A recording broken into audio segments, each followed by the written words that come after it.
One more time, one more again. We back. You are now watching Juke Boy Sports Show. I am your host, King Ralph, here with my homie and the co-host, the homie Kai. What's happening, Brody? What's up? We a week away from NFL season, bro. Yeah, I can't wait. Yeah, but I'm doing good. Go ahead. I got 2 fantasy football drafts this weekend. I got one extra. I get my trophy for the one I won last year. Snap. Right? I can't wait. I'm a little sad. The other one that I came in second place with, we're not doing it this year. I ended up joining another one, but it would have been cool. I think next year I'm gonna set something up to where that one we're gonna bring that one back. All right, for sure. Some people want their lick back, but this show has been brought to you by Fitboxer. If you want to do any podcasts like what you're watching, music videos, photo shoots, call the number on the bottom of the screen, 707-FITBOXER. And make sure you go ahead, you follow all of our socials, like, subscribe on YouTube. Just type in at J.U.K. On Facebook, the He Say, She Say channel. Make sure you like that page.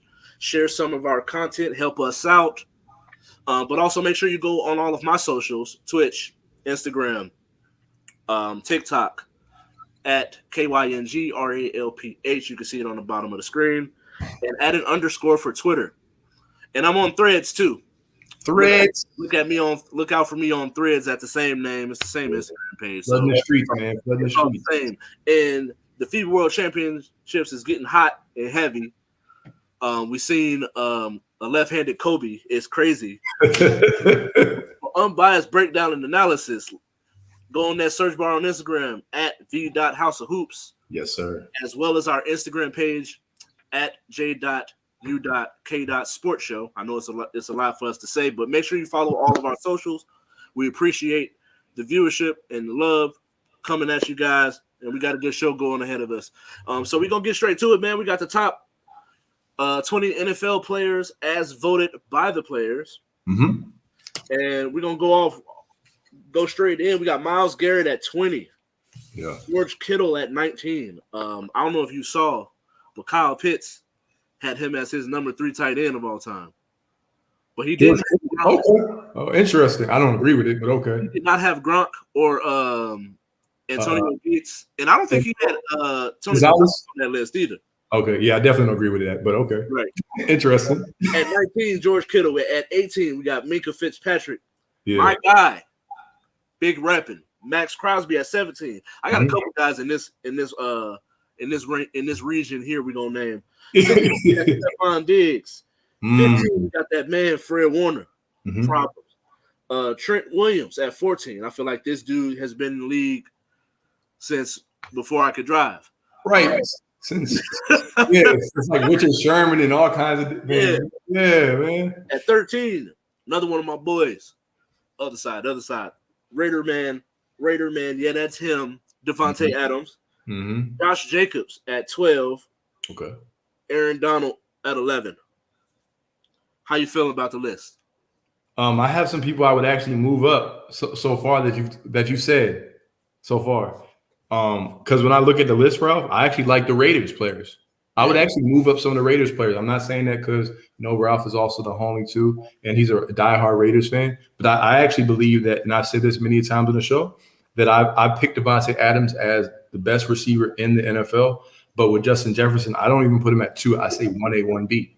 1A, 1B. And so I just think that I actually watched the video, and I'll swing it back to you. I watched like the videos of the players just to get the perspective from the players' mouths and what they were saying. And guess who was the one player other than Travis Kelce on here that they mentioned the word Hall of Famer? Like at the end, they were like, yeah, he will probably wind up in the Hall of Fame. I was like, well, if that's the case, like he should probably be higher. You probably rank him too low, with all due respect. And he proved without Aaron Rodgers, not saying Derek Carr's a bad quarterback by any chance. He had 1,500 yards, 15 touchdowns. I had him in fantasy. He won me leagues. Yeah. There was no drop off, bro. So if you're going based off of production of last season and like having to guard him, I actually think Devontae Adams is way too low. And that might be controversial for some people because there's so many top tier other positions, but I actually have Devontae Adams really high on this list. But go ahead. That's me. I agree. I feel like at this point, people are where they're supposed to be. Yeah, it's getting there. Yeah. If not, maybe higher. Mm-hmm. It's preference now, I think. Like, I feel like at this point, you're starting to get to people that are the best at their position. Like, Easily. I feel like it's hard to make a case for someone better at middle linebacker than Fred Warner. I feel like it's hard to make a case for someone better as an edge rusher than Max Crosby. It's really, at that point, it's like the accolades is where you start to have certain things, and he's just more of an up-and-coming player. Finally made himself – he put himself on the map, but Trent Williams, what left tackle are you going to take? Right. So I feel like certain people, like Josh Jacobs, I feel like he had something to play for, getting declined, them declining his fifth-year option. He comes out, is the leading rusher for the year. And so now it's like at 25, over 1,600 yards with a first team All-Pro selection, can he build from there? Which is why I don't really have a problem with him being at this spot. Yeah. But I've been saying he needs to get his respect because he should be mentioned in the same breath as the best running backs in the league. Like the Saquon Barkleys, who are talented but constantly injured. Right? Exactly. And he plays at least 14 games a year, 15 games a year. Like every he had an issue when it came to the drunken driving and stuff like that. Like a lot of Raiders players, I don't know why. People got all that money and don't want to use Uber. I didn't even remember that. It's funny how production, I forgot about that. Right. I was like, really? He did? When you're producing, people forget. Hey, I did. Yeah, I forgot about that. And next up, we're going to talk about him in a little bit, but Chris Jones at 10. Michael Parsons at 9. Josh Allen at 8. Tyreek Hill at 7. Joe Burrow at 6. Travis Kelce at 5. Nick Bosa at 4. Jalen Hurts at 3. You mentioned him, Justin Jefferson at 2.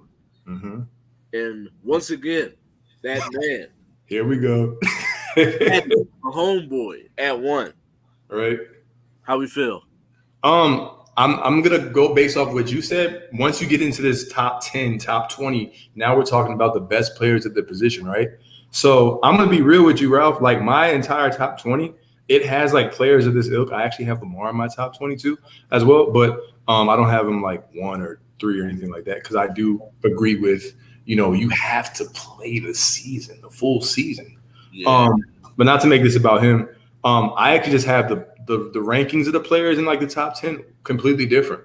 If I was a diehard Chief fan, I wouldn't be mad if a Chief fan said, I actually have Kelce, Mahomes, and Chris Jones all like in my top 5. Like if they said that, I'd be like, I might not agree, but like I could understand it because Chris Jones like the Draymond Green, Travis Kelce, like you have to play him twice a year.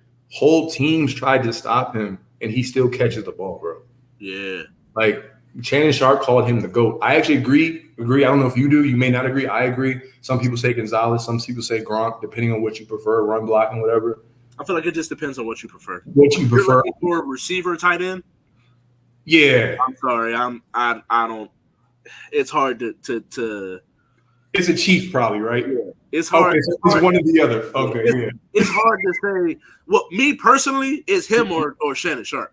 Because I personally feel like Shannon Sharp, if he played in a passer-friendly offense, like think of the numbers he put up, and he had to deal with them handing the ball to TD 400 times. And Jamal and Priest Holmes and all that. Yeah. So, and I'm a Ravens fan saying this. And he still was able to do what he was able to do. Yeah. Think about him playing where instead of running the ball like that, they're getting 15, 20 targets. Yeah. I have a question for you, though, because I'm going to let you have your take on it. How do you feel like, and I don't even say controversial, but because he dealt with so much criticism throughout the year in terms of his MVP candidacy, and then Patrick Mahomes won, and then eventually he led them in his, like, I guess you could say, like, that year to the Super Bowl. How do you feel about Jalen Hurts being ranked number 3, because I know some people say, hey, well, you need more consistency. But then people talk about, when I watch the videos, it's about like the year or whatever that they had. Do you think Jalen Hurts is actually respectably ranked? Would you have him lower? Would you have him higher? How do you feel? And then I feel like after the year that he had, it's hard to say he's not a top 5 player. Okay. Like if he did all that and then had an okay game in the Super Bowl, all right. But go watch the Super Bowl tape. Outside of him just losing the football, he played a flawless game. He did. He had some throws that was like, whew. He has an arm on him, low key. Like it's a sneaky arm.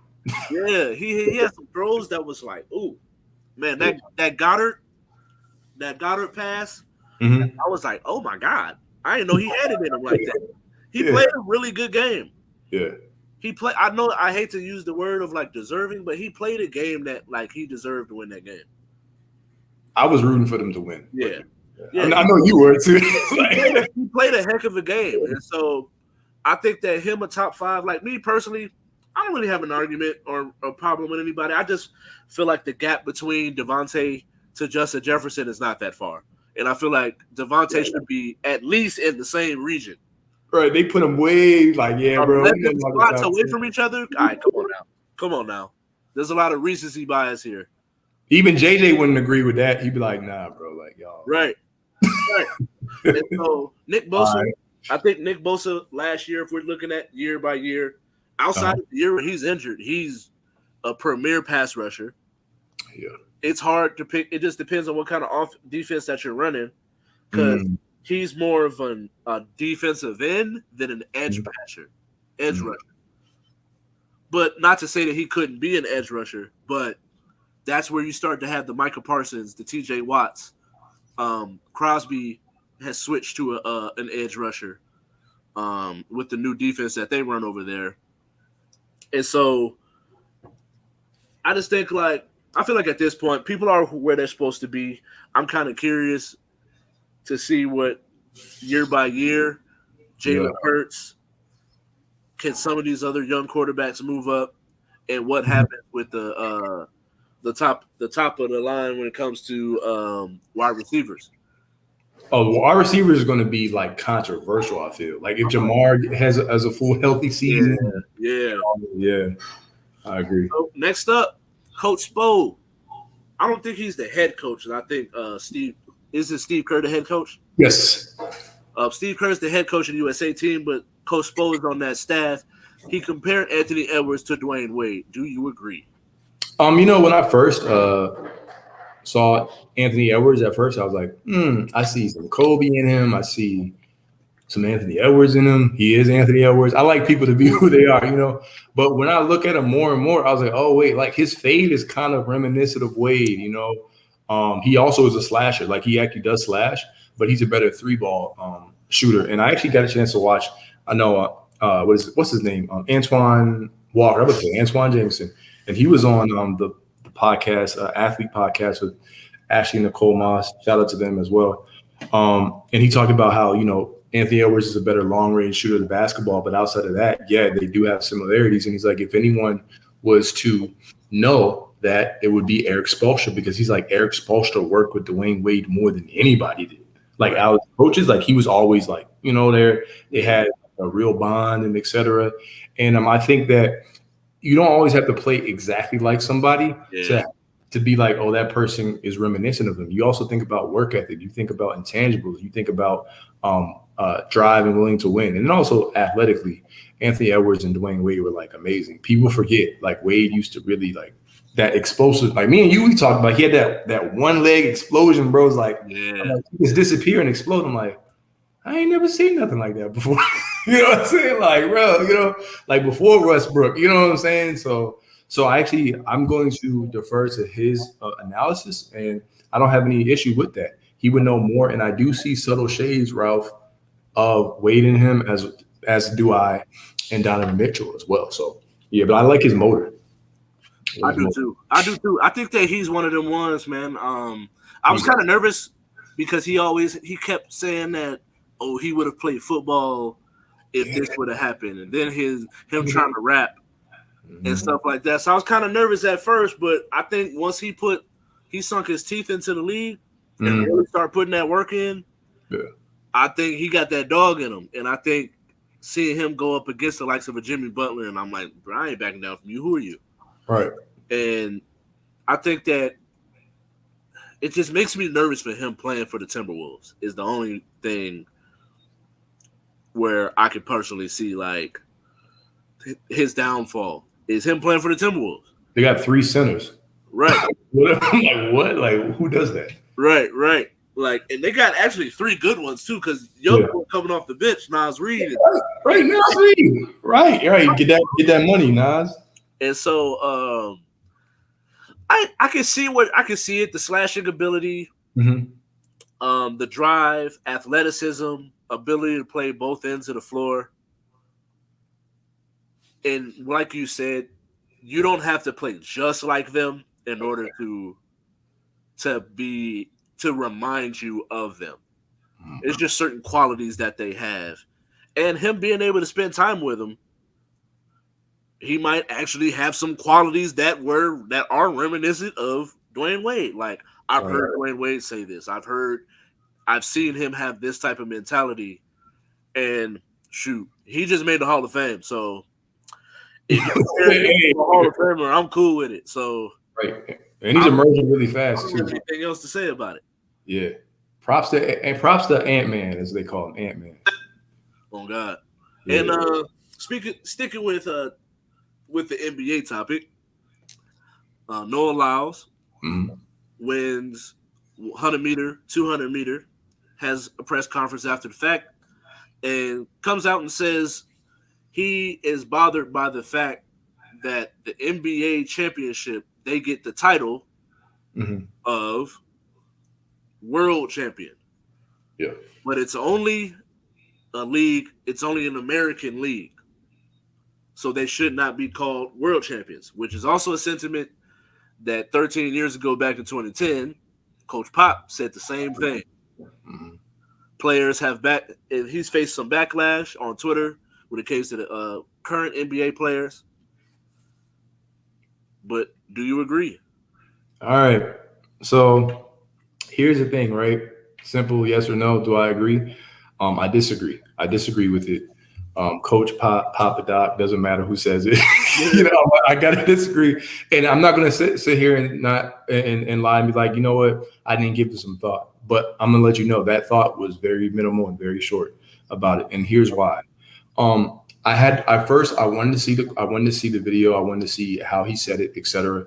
And I'm gonna just be completely honest, because that's what we do on our show. I actually thought that I was like, why are you hurt by it? And I felt like he was in some ways, and I'm just feeling this way, that it was like I'm detracting from what they're doing and trying to shed light on me. And now we're actually instead talking about his comment and not his accomplishment. How about that? And so I'm like, Noah Lyles, like, what did you do? What did you accomplish? Not saying he didn't accomplish anything. I'm like, we're talking about this instead of your accomplishment. So I feel like it kind of backfired. And the conviction in which he said it is, I think, the only reason why this is actually a conversation in sports media. But I disagree, because the NBA, we can agree, is the best professional league in the entire world. Bar none, it is the gold standard. Secondly, right, there's 120 international players in the NBA from 40 different countries. Then I'm looking at the last 5 years, 5 full seasons, right? All 5 of those players were international players. Giannis, Jokic, Embiid. And we predicted this like 10 years ago, that the NBA would be international and the best players would be at the top. Then on top of that, you look at the best players in the league. You look at the top 5. I would say 3 or 4 of the top 5 players in the NBA are all international players, with the exception of like Steph Curry. When you have like guys like Luka and stuff, I put KD ahead of Luka, so I would take him out. But Giannis, Embiid, Jokic, the best player in the NBA, Ralph, is Jokic, right? And then finally, all the best leagues, right? Players actually build up their resume in international play so they can be selected in the NBA draft to play in the NBA. So you can make the case that NBA players play against more international players than Noah Lyles will actually run against over the course of a year doing multiple track meets. So I just felt like the comment, I don't want to, some people say ignorant. I don't like to use that word. I just don't like to always use ignorant unless it's a really ignorant comment. But I just thought that it was like, bro, like you really didn't have to like say that. Just like, bro, be happy that you won. And then Sha'Carri like co-signed them, and I was like, all right, whatever. But that's just my personal feeling. Someone may feel differently, but I do believe they're world champions. And I pose this question to people. Just a quick question. Do you have a problem when in boxing they say you're the undisputed heavyweight champion of the world? Because since I've been a kid, no one's ever had a problem with that. But that's just me. All right. Yeah, I get that, because I get that point, because it's like, all right, undisputed, but you still haven't fought everybody that is a heavyweight. Yeah, it's a different sport. Right. No, it's like I do not agree. Mm-hmm. To run up some of the same sentiments and points that you made, I don't agree with it for that same reason. Is when you're talking about it, it would be different if the league was majority. Like if we were talking about back in like the 90s, I would understand it a little bit more, because you had like Manu Ginobili, who had not broken into the league yet. You had international players who were not getting the opportunities that they're getting now. And so I think that when you start to have this conversation, all right, how are they not the world champions? Because if you played against teams from other countries, that country's best players are 9 times out of 10 are here playing. So if you're playing against Serbia, their best player is here. You're playing against Greece, their best player is here. You play any African nation team, best players trying to come here. All right. And so is it to say that like there's no talent in those leagues? I'm not saying that at all, because I do personally feel like there are some players, Mike James and Pierre Jackson are 2 players that should be here instead of playing overseas. And so I agree. At first I agree with it, but then once I started really thinking about it and really started turning the wheels on it, it was like, nah, I don't necessarily agree with it. But you thought about it. Like I said, I thought about it too. I wasn't like, how dare he? Like, you know. Yeah, like I didn't like throw it down at first. I just was like, I mean, I can see where he's coming from. But then the more I started thinking about it, was like how are they not the world champions? Yeah. Because if we did it, and like the conversation that people keep having is like, bro, that's not how that's gonna work. Because the only way that they're not is you would have to go play champions of other leagues, not that country's national team. Facts. It's a conversation. Yeah. And so if we're going to take the EuroLeague champion, which was Real Madrid, which was also Luka's old team, like, come on now. Like, at this I'm trying to be respectful as possible, because it's like, if you can get out there and compete, you got a chance. But really, come on now. Yeah. I actually thought, not to get too off topic, but I don't know if you saw this. Charles Barkley actually made something that was more egregious, though. I don't know if you heard about it, your boy Charles, man. And Charles is actually right about a lot of things. And other times I just feel like he just be saying stuff. He said, he's like, everyone acts like if the U.S. loses or whatever, it's some big deal. And he's like, I don't think so. I think it'd be good if a third world country wins and blah, blah, blah, blah.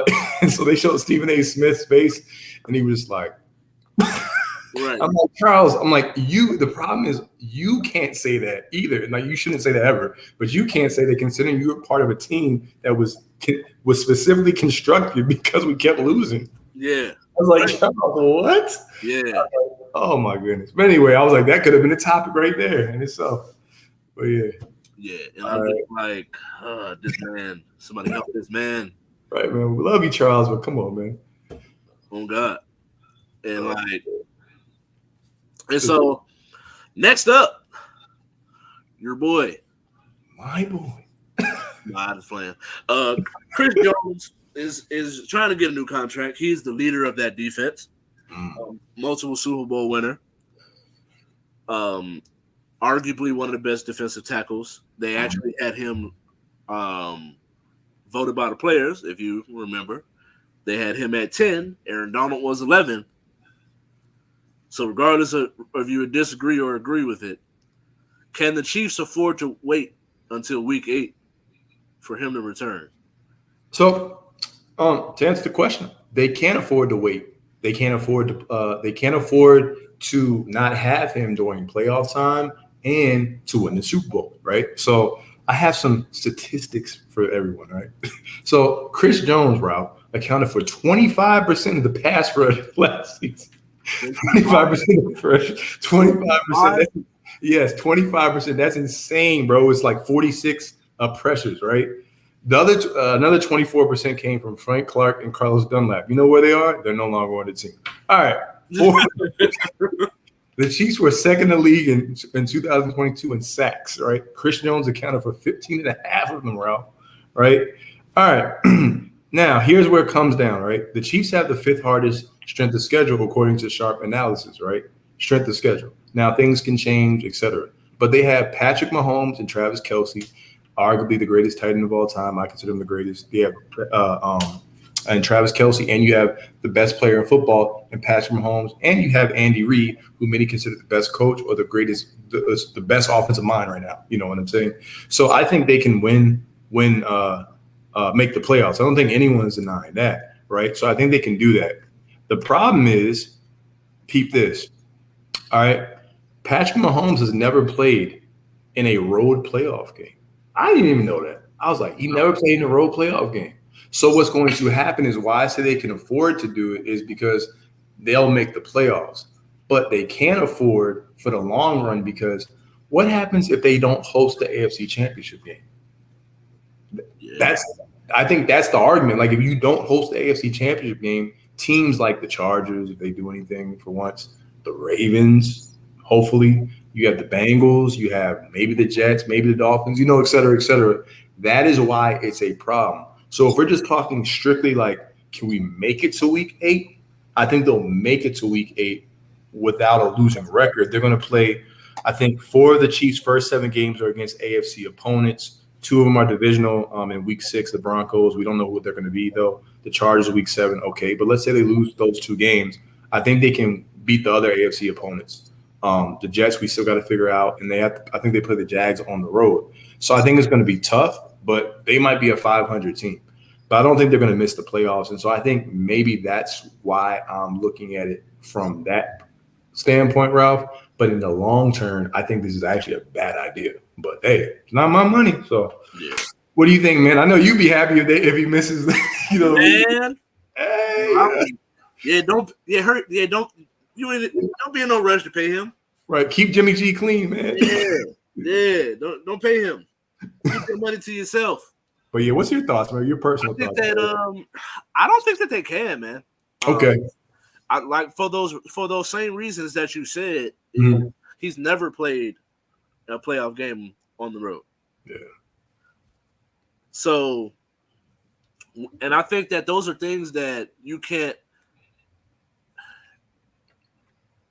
They're just so important. They're major. They're important details and statistics to boost up his allure. And so I think when it comes to that offense, being able to pass the ball, if you got to go on the road and play in Buffalo in January, it's just gonna look different. Right. Having to go to Baltimore in January, going to let's just say Denver is able to get it around to where now you got to go to Denver. Or the humidity of Miami. Buffalo struggle with that too. Can't sleep on Miami and that speed. And so I'm like, it's stuff like that. Those are places that, like, man, having to go to that type of cold, having to go to that type of weather, having to go to that type of stadium or crowd, those are things that you just can't you can't afford to have that. So the importance of him being in the middle of that defense, and you saying he accounted for 25% of their pass rush. It's insane. Get that man his money. Give him his money. But as a Raider fan, no. Keep that money to yourself. Right. Hold out. Chris Jones, hold out.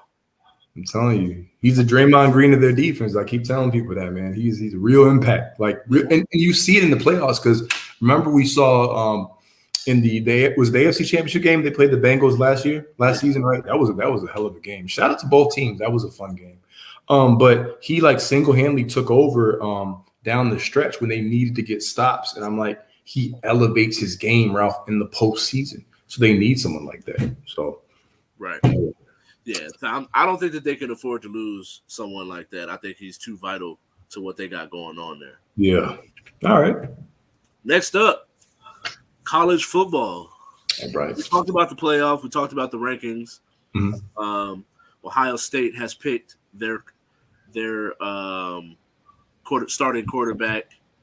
Alabama has theirs. Michigan is ready to go back at it. But this week we are talking about sleepers. Who are some of your sleepers to make the football playoff? So the college football sleeper teams, you look at TCU. Runs like that don't normally happen, everyone, especially when you have first year stuff, your coaches, or et cetera. But anything is possible in the words of KG. Shout out to KG. Anything's possible. All right, but a couple teams that I'm looking at, I have 3 for you. Let's go with the quack. I'm not talking about Rubber Ducky. I'm talking about the Oregon Ducks, man. Oregon Ducks. The reason why I say the Oregon Ducks is because I'm looking at the return of Bo Nix, Ralph. They were able to get him to return. We were able to see a development with him as a passer last season, and I think that just being able to have stability at the quarterback position is going to be key. Also, I'm looking at depth. I think when you look at both the O-line and the D-line, I believe that games are won in the trenches. And I'm looking at this Oregon team, and I'm like, they have depth at both the second and the third level on both the offensive line and the defensive line. So I believe that the talent is there, and the depth is something that you're going to need to win out in order to even just make the playoffs. So I like Oregon as a potential sleeper team. Then I'm looking at Arkansas, and here's why. Your quarterback and your running back are returning. Also, you got to look at your conference, your division, et cetera, whatever you want to call it. The SEC West, the teams in there, they may beat up on each other. So if the teams are beating up on each other, that sometimes can be what I consider like a pathway to standing, to wins, et cetera, when you play them. And LSU actually has to play on the road in Tuscaloosa. So that actually benefits a team like Arkansas. So I have Oregon, I have Arkansas, and then another one. I'm going to go back to my former ACC brethren. I had to say former because my Terps are no longer ACC. They haven't been. We're Big Ten, Michigan, and all these other teams that we can't beat. But anyway, Drake May. Let's say Drake May. I'm not saying he's Cam Newton. Everyone, pump the brakes. Let's say he just breaks out, has a crazy season, right? Like Cam did. They don't play Florida State, so you're avoiding that conundrum. And then you have some talent that's has championship pedigree. You have Mac Brown there. He's won a national championship. I know, albeit when me and you were probably in high school. And then they could also potentially outscore people every single week. That defense has some question marks, but if Drake May can lead, I think UNC could potentially be a sleeper team. Anything's possible. And I flirted with Texas too. When we went over I think our top. What is the AP top 25? I flirted with them, but they still have to prove it to me. You know what I'm saying? So those are my teams: Oregon, Arkansas, and the Tar Heels. All right. And I'm glad that you didn't bring up any of the ones that I'm going to bring up. So, because that would have been hurt. I would have been hurt. But shout out to CBS. Woo! This is where I'm getting my knowledge from. But I'm looking at BYU. Ooh. They have had a starting with Zach Wilson. After that, Jaron Hall. Now we got. I hope I'm saying this right, but it's Keaton Slovis, USC, former USC and Pittsburgh transfer, quarterback, accurate, has experience, and they've just been known to have some high octane offenses. And so I think when you have the ability to put points on the board, playing in the conference that they play in, I think it's always going to give you an opportunity to be in games. And last year they finished off the season going 8-5. They got a new quarterback. So I'm looking to see. I think there's someone that can build off of last year and turn it up. Okay. At that point, I got where my notes at. It's all about the U, baby.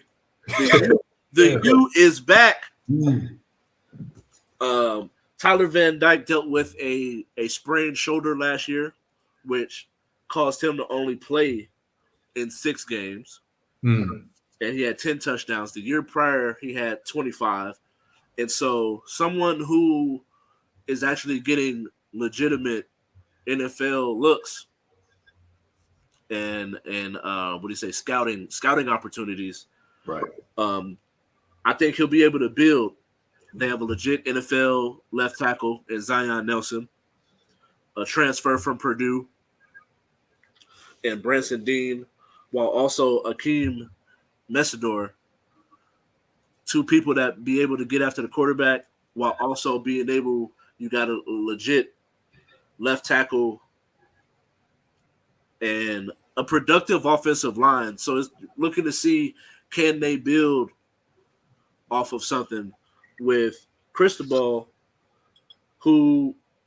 Mario Cristobal, who was also, he had built the Ducks up. And got the Ducks back into some prominence in bowl games. So I'm looking to see if he can. He's a former Miami Hurricane player, so I'm looking to see can he bring back that juice. I like that. And so those are my 2 sleepers. Some other ones I've seen get some kind of love. The Fighting Illini, I'm just not sure with them being in that Big Ten. But at one point, like during the mid-2000s, late 2010s, like, they had some squads over there and some offenses that could really get up and down the field, get after the quarterback. So I'm not sure if these people will actually get how far they'll get. But it's one of those things when you have a talented quarterback that can keep you in a lot of games. Yeah, definitely. Especially in the college ranks. Now, once you get to the college football playoff, that's the cream of the crop. And them defenses is gonna come after you. Yeah, you need the line when you get to the playoffs. The cool thing about the playoffs also, real quick, is you think about the team and like how they're going to get more teams in there and et cetera in the future. So that's when I start to see some of those, like you know, I guess maybe even non-conference teams. So it's possible, maybe one day. And so I had it at 2, but now we got 3 dominating wins. Team USA. Through Jordan earlier today. Yeah, I used to always say Jordan, but I was like, I ended up finding out after meeting some people from that area. They rolled up on you, Ralph? They rolled up on you. It's a tape. You better say it. But is Team USA the team to beat? Yeah, so Team USA, here's how I was in USA. And international play, we should be the team to beat. Like, realistically, we should always be the team to beat. If we're not the team to beat, I'm questioning why are we not the team to beat. I am cognizant of the fact that, we don't have any household superstar. We don't have Durant, LeBron James, Steph Curry. However, we do have an emerging superstar in Anthony Edwards, who seems to be getting better with each and every game. We have Austin Reeves, who has championship pedigree. He's a good player, underrated playmaker, hustle player. You still have reigning defensive player of the year Jaren Jackson Jr., which I think people forget. You have good coaching and Eric Spoelstra and Steve Kerr. I will say this though, Ralph. When you look at their, I guess, group, like I mentioned, huge group C that they're coming out of initially, the level of competition there doesn't impress me. So you should defeat the teams that you are in front of you. But then you're going to go into, I believe, Group J. So Lithuania should win that. You're going to play Greece without Giannis. We're going to play Montenegro. So as long as they don't have this, yeah, they're going to be the team to beat because they're going to probably have the I think the other teams are 3-0 was Canada. Canada has Shea Gilgeous. They have Kelly Olynyk. They have some other players go down their roster. They're 3-0. Brooks is playing over there too. Who? I believe Dylan Brooks is playing over there too. Yeah, Dylan Brooks. Is Jamal Murray playing, or did he pull out? No, I think he pulled out. Okay. I don't think he's there. And then another team, I believe, I want to say Germany. I might have to double check. I believe it's actually undefeated.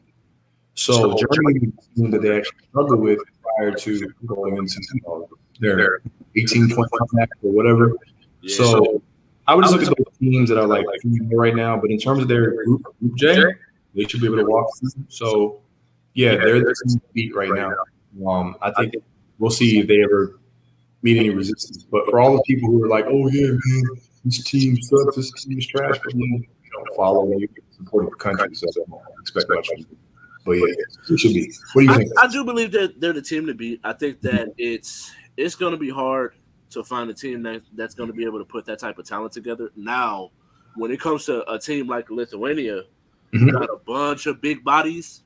That's going to be interesting. It's going to be, are we going to be able to run enough on the offensive end and create stops on the defensive end to be able to take advantage of the size and speed on our side, pretty much.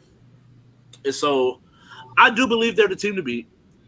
I just think that, like we mentioned earlier in the world champion topic, the NBA is the cream of the crop. So if we're going to sit here and say that that's the cream of the crop, then we have our whole team is NBA players, where Lithuania got 2, maybe 3. Russia got 3. Right. Not Russia, Germany. Germany got 3, maybe Russia. 4. I don't know why I said Russia. You got me off kilter too. And then the likes of like Greece. Greece's best player is not playing. Yeah. And then it's like their second best player wouldn't be on the team that he owned if his brother wasn't on that team. So like so, I just don't think that, obviously when you get out there, any given night, anybody can get hot, somebody can get shooting slump, someone can get hurt, God forbid.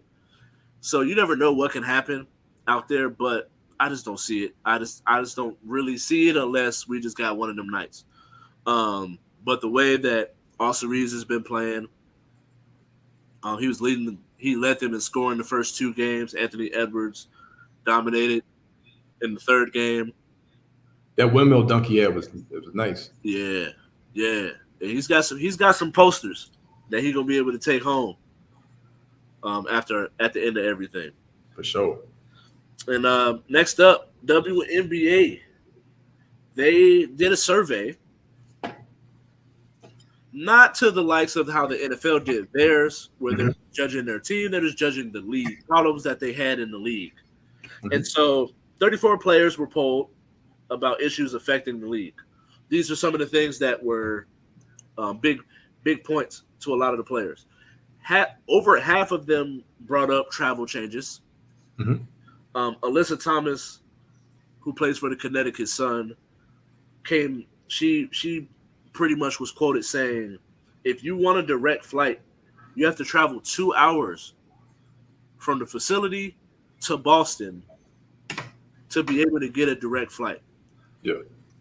And so this is one thing. Salary structure, exposure, presence and popularity, and roster expansion were all things that were brought up by multiple players within this poll. What is your reaction to the survey? I didn't have any.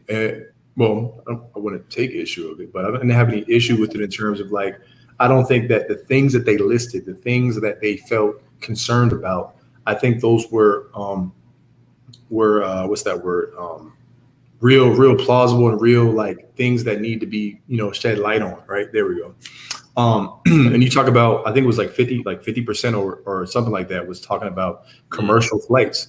First and foremost, they're professional athletes, right? They're professional athletes. They deserve to have, the best accommodations that they can because they have to put their bodies through, a daily grind, a season long grind, whatever, et cetera, the off season, just like, other professional athletes, even if their season is shorter, right? But we know why their season is shorter. So I think when you look at commercial flights, I actually had a quote from the Chicago Skies Marina Mabry. Correct me if I'm mispronouncing your name, but she said, commercial flights are just insane. You can't get out at night. Sometimes you get delayed. You can't get out in the morning. Then you wait there and wait there and wait there for the bags and stuff. It's an absolute waste of time. When I think about commercial flights, I'm thinking about the lack of leg room, right?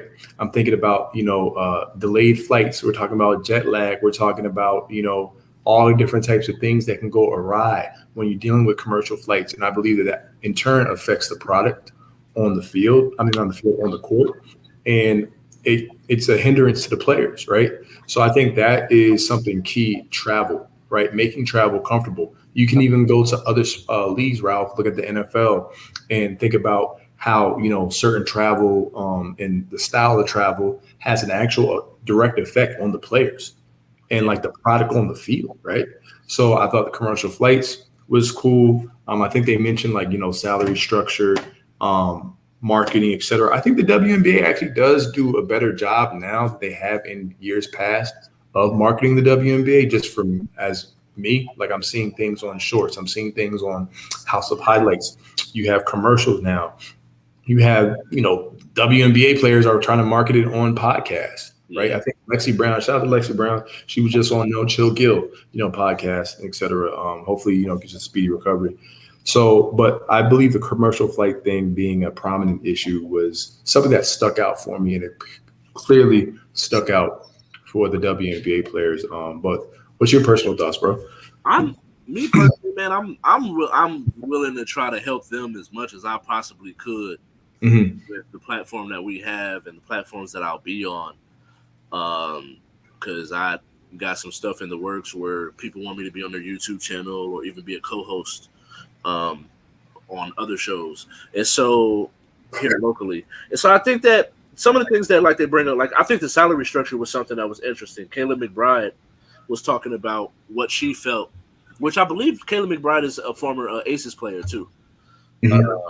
She spoke on what she thought the ideal range of salary would be. So like currently as we speak, the highest salary possible this year is 200,000, 30 and 34. Pretty much 235,000 is the highest possible salary right now. By 2026, it should go up to 256, almost 257. So when you start to think about that, it's like $250,000 is the highest salary within a year. We got someone that's about to get paid $60 million this year alone. Yeah. And so I understand the difference in the exposure. I think that when we go back and we start to talk about when we were talking about March Madness, when we had this conversation before about exposure. When you're watching March Madness and they get to like the Sweet 16, and we start to get these stories with these teams where you develop a connection to the school or these players. You get to you when Loyola Chicago, we had a connection with the nun who was coming out there and praying with them before they went out on the court. Was it Sister Jean? I think she just threw the first pitch at a Cubs game recently, and so these are the types of stories that you don't get those types of connections when it comes to the help from the media in coverage of these female sports. Candace Parker talked about growing up in Chicago, being a Bulls fan and hating the Pistons, those rivalries. is another thing that drives the sport. And so I think that these are things that can help when it comes to getting to a certain point of notoriety and exposure, and then to finish this point, to eventually get to the point where we can avoid a Brittany Griner situation, because the only reason she was even in Russia is we always talk about generational wealth, create generational wealth. And so Kayla McBride went on to say, if you do a $300,000 to a $400,000 contract with incentives to get up to 600, that would avoid players having to go overseas. You would get a real off season. And if at that point you can have the players, they would have more availability to get on podcasts. They would have more availability to be in places with visibility. And so I think all of these things are all things that could drive the sport in an upward direction. And like you said, I do believe that it is going in an upward direction. You got NBA players talking about it. You got WNBA players that are getting to positions. And then you got now college players who, Angel Reese, during her offseason, I've seen her everywhere. Yeah. And so you're starting to get to a point where these female athletes are getting to a point where they have that exposure. And I'm happy, and I'm here for it, especially as a man with a daughter. Yeah, and I was about to say that, but I was gonna let you say it. So there we go. Yeah. So we got some quick hitters, man. Trey Lance traded to the Cowboys. We talked about him last week. Is this good for his career? I think it is, because I think that there was like a cloud over this 49ers situation, right? I do believe that the 49ers, they did make a mistake, respectfully. I'm not saying that, Trey Lance is like a horrible quarterback, right? Yeah. Until he proves like he is. But he didn't have the volume in college. He didn't really get the opportunity, too much of the opportunity, let's be real, in the NFL so far. And you think about all the players that got drafted ahead of him. But now he's going to a situation where you have, weapons all around him. He's going to be the third string quarterback, everybody. So you got to just be realistic with that, because he was in the third string quarterback behind Sam Darnold. And I think Cooper Rush came in and played well. But anything is possible. You never know what happens. Dak gets hurt. Cooper Rush gets hurt, etc. But sometimes you need a change of scenery, and you need people that maybe could believe in you. So I think what they're going to do is, hey, we're going to see maybe what we can get out of him, maybe in practices and etc. He actually may end up on another team sometime, but you don't want him to be passed around from team to team. No player, Ralph, wants that. They want stability. But I think that the situation in terms of just like the talent and the change of scenery, I think he needs that. And Ralph, before I pass it to you, he's still young. Yeah. You know what I'm saying? So, yeah, I think it's okay. Yeah, I think it's going to be a good move for him, man. I think at the end of the day, he is someone. I compare his situation to a James Wiseman, where he went to a team that needed him to be able to perform right away. And he just didn't have the experience. Like him and Dorian Thompson were in the same high school class. Right. And look at Dorian has played over 1,400 games. It feels like not that many. It's probably more around like the 140 games mark, but he's played more games from college, high school, college to NFL than what's the name has played in a full. He only played in half a season in high school, and then he played one full season in college.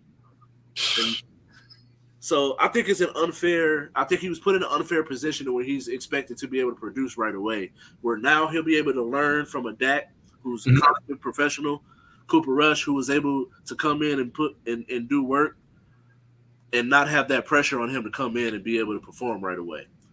I was recently watching $1 Million Worth of Game podcast, and they were talking about boxing with Jermell Charlo. And so I have another person. Shout out to Showbiz. Very good. If you want to watch a YouTube channel where someone specifically talks about boxing, I think he has a really good YouTube channel. He was talking about although Floyd was great, but the negative effects that he had on the sport, where now we're starting to come out on the other side, where we're getting Shakur Stevenson calling out Devin Haney. We're getting Errol Spence, Terrence Crawford. We're getting Jermell Charlo going up in weight, two weight classes to fight Canelo. And Terrence Crawford calling out Canelo and Jermell Charlo. So I think we're getting to a point where to ask the question, has it remained its resurgence? And to answer the question, yes, it has. Because I think at the end of the day, although we have come to love MMA, it is starting to get to a point where they're starting to hit that wall to a certain degree. Mm-hmm. Because there's fights that needed to happen and they're just not happening. Big ones. Exactly. And that was the one thing we loved about MMA, was that those fights that we wanted to see, we were getting them. And so I think that boxing is making its resurgence. You got what's that? DAZN is what they've been doing. What they've been doing with Jake Paul. Oh yeah, Jake Paul, yeah. You got PBC is making the amount of talent that they have. Anthony Joshua, his fight 2 weeks ago. You got Usyk and his fight, controversial fight. I think some of those things are building up where you're getting to a point where boxing is back. And I'm happy to see it because I grew up loving boxing. I can talk about boxing all day. And so I think it has made its resurgence, and I think that I'm happy. I'm here for it, man. You want to talk about Caleb Williams, or you want to talk about Giannis with the last one? Let's do Giannis. Giannis as well. So Giannis was asked some questions. Mm-hmm. I didn't see the platform that it was on. I wasn't sure if it was just an interview. I doubt, because I really don't see him on podcasts. I feel like it was. Why do I feel like it was like a GQ interview? It was something. And so he came out and he said that he's not committing to the team till the team is able to commit to building a future winner. I know we won a championship, but at some point, I'm trying to keep winning. Yeah. What are your thoughts or takeaways from his comments? New York Times found it. Okay. It was New York Times. Yes. So my takeaways from Giannis's comments was he pretty much said that, hey, people need to be working like me, training like me. If they're not training and working like me, then, I'm not going to sign something or extension. So it seemed more like he was actually kind of directing it toward his teammates. So it makes me think that potentially Giannis has seen something or is not seeing something that he wants to see, or he's looking for something and it's, et cetera, in terms of the level of work ethic that he puts in, right? It kind of reminds me of when Kobe was like, hey, I don't pass the ball. He's like, no, work for it. Like, I was like, you ain't putting no work in. You know what I'm saying? Right. You wasn't with me shooting in the gym, Right. So I think elevating your teammates around you, there is something to that. So I actually thought it was more putting pressure in the teammates in an interesting way. And I think some people ran away with it and like, oh, he's going to the Warriors. They've been trying to push him to the Warriors. They've been trying to push him to different teams. But I think I've told you on the side, I believe that Giannis could potentially be a Laker in 2025 or whatever one day because of their lineage of great big men and his affinity for people like Kobe and affinity for people like Shaq. So who knows? But I think he's just continuously trying to put pressure on team, organization, and the people around him. So I don't really actually have a problem with it. I think people are going to run with it, though. So we'll see what happens, though.